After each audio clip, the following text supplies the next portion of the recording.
புனித சூசையப்பரே, எங்களுக்காக வேண்டிக் கொள்ளும்.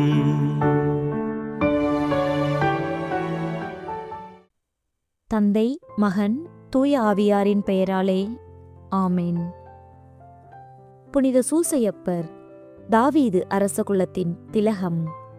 பெத்லஹேமில் பிறந்து நாசரேத்தில் ஒரு எளிய தச்சராக வாழ்ந்தவர். இவருடைய வாழ்க்கை விவிலியத்தில் ஒரு மௌன காவியம். கன்னிமரியாளை தன் மனைவியாக ஏற்கவிருந்த வேளையில் அவர் தூய ஆவியால் கருத்தாங்கியிருப்பதை அறிந்து அவரை இகழ்ச்சிப்படுத்த விரும்பாமல் மறைவாக விலக்கிவிட எண்ணிய அந்த நீதிமானின் உள்ளமே இவருடைய புனிதத்திற்குச் சான்று. வானதூதர் கனவில் தோன்றி உண்மையை விளக்கிய போது தன் சொந்த திட்டங்களை அப்படியே துறந்து இறைவனின் திட்டத்திற்கு ஆம் என்று சொன்னார். இயேசு பிறந்தபோது மாட்டுத் தொழுவத்தில் அவருக்கு பாதுகாப்பு தந்தவர். ஏரோது மன்னன் குழந்தையை கொல்ல தேடிய போது இரவோடு இரவாக எகிப்திற்கு புலம்பெயர்ந்து சென்றார். அந்நிய நாட்டில் உழைத்து திருக்குடும்பத்தை காப்பாற்றினார். பின்னர் நாசரேத்திற்கு திரும்பி இயேசுவுக்கு தச்சு தொழிலை கற்றுக் கொடுத்து ஒரு தந்தையாக அவரை வளர்த்தெடுத்தார். இயேசு தனது பொது வாழ்வை தொடங்குவதற்கு முன்னரே இயேசு மற்றும் மரியாவின் கரங்களில் தன் உயிரை துறந்து நல்மரணத்தின் பாதுகாவலர் ஆனார். யோசேப்பு தூக்கத்திலிருந்து விழித்தெழுந்து ஆண்டவருடைய தூதர் தமக்கு கட்டளையிட்டபடியே தம் மனைவியை ஏற்றுக்கொண்டார்.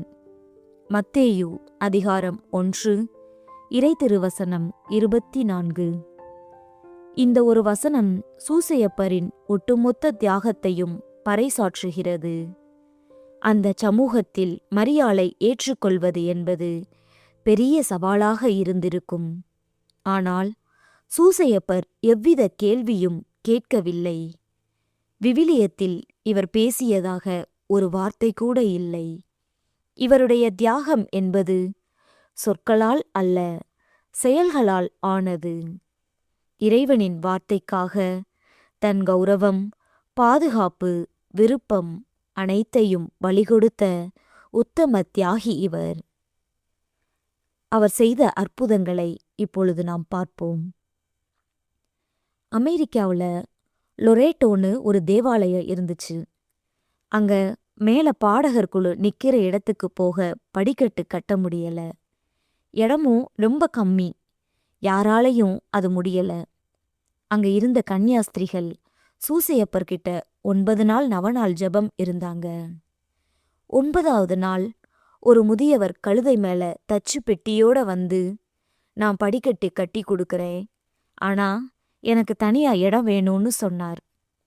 சில வாரத்துல அந்த படிக்கட்டை கட்டி முடிச்சுட்டு காசு கூட வாங்காம மறைஞ்சு போயிட்டாரு. அந்த படிக்கட்டுல ஒரு ஆணி கூட கிடையாது. எந்த ஆதாரமும் இல்லாம அது காத்துல நிக்கிற மாதிரி இருக்கும். அந்த தச்சர் வேற யாரும் இல்லை, நம்ம சூசையப்பரே தான் வந்து கட்டிட்டு போயிருக்கிறாரு. இதே மாதிரியே இன்னொரு அற்புதமும் அவர் செஞ்சிருக்கிறாரு. அது என்னன்னு பார்ப்போம். ஒரு முறை ஒரு ஏழை குடும்பம் சாப்பாட்டுக்கு வழி இல்லாம கஷ்டப்பட்டப்போ சூசையப்பர்கிட்ட அழுது வேண்டுனாங்க. திடீர்னு வந்து ஒருத்தர் ஒரு பெரிய மூட்டை அரிசியும் காய்கறியும் கொடுத்துட்டு போனாரு. யார் கொடுத்ததுன்னு கேட்டப்போ அந்த நபர் சொன்னாராம், ஒரு தச்சர் தான் இதை கொண்டு போய் கொடுக்க சொன்னார்னு. சூசையப்பர் இன்னைக்கும் நம்ம வீட்டு தேவைகளை தெரிஞ்சு வச்சுக்கிட்டு தச்சரா வந்து உதவி செய்வார். இப்பொழுது அவரிடம் நம் மன்றாட்டுகளை வைப்போம். அறிவின் ஊற்றாகிய இறைவா, சிறுவயது முதலே இயேசுவுக்கு கலைகளையும் வாழ்வின் நற்பண்புகளையும் கற்றுக் கொடுத்த ஆசிரியரான புனித சூசையப்பரே, உம்மை நோக்கி மன்றாடுகிறோம். கல்வி பயிலும் மாணவர்கள் அனைவரும் தெளிவான அறிவையும் ஆழ்ந்த ஞானத்தையும் பெற்றுக்கொள்ள உம்மிடம் பரிந்துரைக்கிறோம். பாடங்களை படிக்கும்போது ஏற்படும் தடைகள் நீங்கவும், தேர்வு நேரங்களில் பதற்றமின்றி விடையளிக்கவும் அவர்கள் கற்ற கல்வி சமுதாயத்திற்கு பயனுள்ளதாய் அமையவும் அருள் புரியும். குறிப்பாக மந்தபுத்தி உள்ளவர்களுக்கும் வறுமையால் கல்வி தடைபடும் பிள்ளைகளுக்கும் நீரே நல்வழி காட்ட வேண்டுமென்று உம்மை மன்றாடுகிறோம். புனித சூசையப்பரே, எங்களுக்காக வேண்டிக் கொள்ளும். உழைப்பாளர் குலத்தின் மாண்பே, தச்சுத் தொழிலை செய்து திருக்குடும்பத்தை பசியின்றி பராமரித்த புனித சூசையப்பரே, வேலை தேடி அலைந்து களைத்துப் போன இளைஞர்களுக்காகவும் தகுதிக்கேற்ற வேலை கிடைக்காமல் வாடும் குடும்பத் தலைவர்களுக்காகவும் உம்மை வேண்டுகிறோம். எங்களது கரங்களின் உழைப்பு ஆசீர்வதிக்கப்படவும் நேர்மையான முறையில் வருமானம் ஈட்டவும் எங்களுக்கு உதவி செய்யும். வேலையிடத்தில் ஏற்படும் சவால்கள், சூழ்ச்சிகள் மற்றும் பாதுகாப்பற்ற சூழல்களிலிருந்து எங்களை காத்தருளும். ஒவ்வொருவரும் தன் உழைப்பால் கௌரவமான வாழ்வு வாழ வழிவகுக்க வேண்டுமென்று உம்மை மன்றாடுகிறோம். புனித சூசையப்பரே, எங்களுக்காக வேண்டிக் கொள்ளும். நோயாளிகளின் ஆறுதலே புனித சூசையப்பரே, உடல் மற்றும் மன நோய்களால் அவதியுறும் அனைவரையும் உமது பாதத்தில் சமர்ப்பிக்கிறோம். தீராத வியாதிகளால் படுக்கையில் கிடப்போர், அறுவை சிகிச்சைக்காக காத்திருப்போர் மற்றும் மன அழுத்தத்தால் வாடுவோர் மீது உமது கரம் நீட்டி சுகம் அளித்தருளும். எமது உடல் பலவீனங்களை இறைவனின் திருவுள்ளமாக ஏற்று பொறுமையுடன் தாங்கிக் கொள்ளும் மனவலிமையை தாரும். மருத்துவர்களும் செவிலியர்களும் உம் உத்வேகத்தால் நோயாளிகளை குணப்படுத்த துணை புரிய வேண்டுமென்று உம்மை மன்றாடுகிறோம். புனித சூசையப்பரே, எங்களுக்காக வேண்டிக் கொள்ளும். திருக்குடும்பத்தின் தலைவரே புனித சூசையப்பரே, கன்னிமரியாளுக்கு உற்ற துணையாகவும் பாதுகாவலராகவும் இறைவனால் நியமிக்கப்பட்டவரே, திருமணத்திற்காக காத்திருக்கும் தம்பதியினரை ஆசீர்வதியும். இறை சித்தத்தின்படி அவர்களுக்கு நல்ல குணமும் விசுவாசமும் கொண்ட வாழ்க்கை துணை அமைய பரிந்து பேசும். திருமண வாழ்வில் இருப்போர் ஒருவரை ஒருவர் புரிந்து கொண்டு விட்டு கொடுத்து தூய்மையான அன்பில் நிலைத்திருக்கச் செய்யும். திருமண தடைகள் அனைத்தும் நீங்கி குடும்பங்கள் மகிழ்ச்சியில் திளைக்கச் செய்ய வேண்டுமென்று உம்மை மன்றாடுகிறோம். புனித சூசையப்பரே, எங்களுக்காக வேண்டிக் கொள்ளும். வறுமையின் பிடியிலிருந்து திருக்குடும்பத்தை காத்த உத்தம தந்தையே, பொருளாதார நெருக்கடிகளால் தவிக்கும் குடும்பங்களுக்காக உம்மிடம் கெஞ்சுகிறோம். கடன் சுமைகள் குறையவும் வீண் செலவுகள் நீங்கவும் அன்றாட தேவைகளை நிறைவு செய்ய தேவையான வசதிகளை தந்துதவும். தொழில் நஷ்டம், வியாபார தேக்கம் போன்றவற்றால் மனமுடைந்து இருப்போருக்கு புதிய பாதைகளை காட்டி அவர்களை தேற்றும். செல்வம் உள்ளவர்கள் இல்லாதவர்களுக்கு உதவும் தாராள மனதை தர வேண்டுமென்று உம்மை மன்றாடுகிறோம். புனித சூசையப்பரே, எங்களுக்காக வேண்டிக் கொள்ளும். பாலன் இயேசுவை மார்போடு அணைத்து வளர்க்கும் பாக்கியம் பெற்ற புனித சூசையப்பரே, குழந்தை செல்வம் இல்லாமல் கவலையோடு இருக்கும் தம்பதியினரின் அழுகுரலை கேட்டருளும்.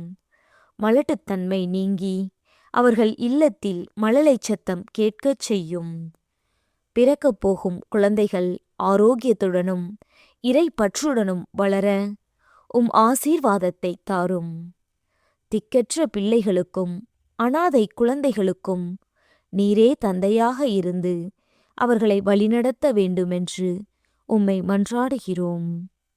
புனித சூசையப்பரே, எங்களுக்காக வேண்டிக் கொள்ளும். எகிப்து பயணத்தில் திருக்குடும்பத்தை ஆபத்துகளிலிருந்து காத்த பேரன்பு மிக்க சூசையப்பரே, எங்களது அன்றாட பயணங்களிலும் வேலைகளிலும் உம் பாதுகாப்பு நிழல் எம்மீது இருப்பதாக. விபத்துகள், இயற்கை சீற்றங்கள், தீய மனிதர்களின் சதி மற்றும் நச்சு வியாதிகளிலிருந்து எங்களை காத்தருளும்.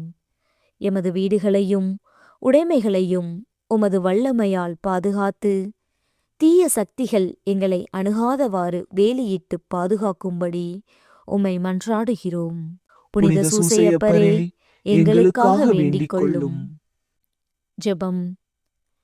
மாட்சிமை பொருந்திய புனித சூசையப்பரே, நீதியின் உருவமே, உமது பாதத்தில் மண்டியிட்டு நன்றி காணிக்கை செலுத்துகிறோம். இயேசுவை உமது மடியில் சுமந்து வளர்த்த பாக்கியம் பெற்றவரே, எங்களையும் உமது பிள்ளைகளாக ஏற்று பாதுகாக்கும்படி கெஞ்சுகிறோம். நாங்கள் இன்று உம்மிடம் சமர்ப்பித்த அனைத்து மன்றாட்டுகளையும் தயவுடன் ஏற்று உமது திருக்குமாரன் இயேசுவிடம் எமக்காக பரிந்துரைப்பீராக. எங்களது பலவீனங்களில் பலமாகவும் கவலைகளில் ஆறுதலாகவும் இரும். உமது புனிதமான வாழ்வை பின்பற்றி நாங்களும் நேர்மையுள்ளவர்களாக வாழ அருள் புரியும். சிறப்பாக எங்கள் வாழ்வின் கடைசி நேரத்தில் நீரும் இயேசுவும் மரியாவும் எங்கள் அருகிலிருந்து எங்களை விண்ணகத்திற்கு அழைத்துச் செல்ல வேண்டுமென்று மன்றாடுகிறோம். விண்ணுலகில் இருக்கிற எங்கள் தந்தையே, உமது பெயர் தூயது என போற்றப் பெறுக. உமது ஆட்சி வருக. உமது திருவுளம் விண்ணுலகில் நிறைவேறுவது போல மண்ணுலகிலும் நிறைவேறுக. எங்கள் அன்றாட உணவை இன்று எங்களுக்குத் தாரும். எங்களுக்கு எதிராக குற்றம் செய்வோரை நாங்கள் மன்னிப்பது போல எங்கள் குற்றங்களை மன்னியும். எங்களை சோதனைக்கு உட்படுத்தாதேயும், தீமையிலிருந்து எங்களை விடுவித்தருளும். ஆமேன். அருள் நிறைந்த மரியே வாழ்க. ஆண்டவர் உம்முடனே, பெண்களுக்குள் ஆசி பெற்றவர் நீரே. உம்முடைய திருவயிற்றின் கனியாகிய இயேசுவும் ஆசி பெற்றவரே. புனித மரியே, இறைவனின் தாயே, பாவிகளாயிருக்கிற எங்களுக்காக இப்பொழுதும் எங்கள் இறப்பின் வேளையிலும் வேண்டிக் கொள்ளும். ஆமேன். தந்தைக்கும் மகனுக்கும் தூய ஆவியாருக்கும் மாட்சி உண்டாவதாக. தொடக்கத்தில் இருந்தது போல இப்பொழுதும் எப்பொழுதும் என்றென்றும் இருப்பதாக. ஆமேன். அன்பான சகோதர சகோதரிகளே, உங்கள் அனைவருக்கும் புனித சூசையப்பரின் பெருவிழா வாழ்த்துக்களை தெரிவித்துக் கொள்கிறோம். புனித சூசையப்பரே, எங்களுக்காக வேண்டிக் கொள்ளும்.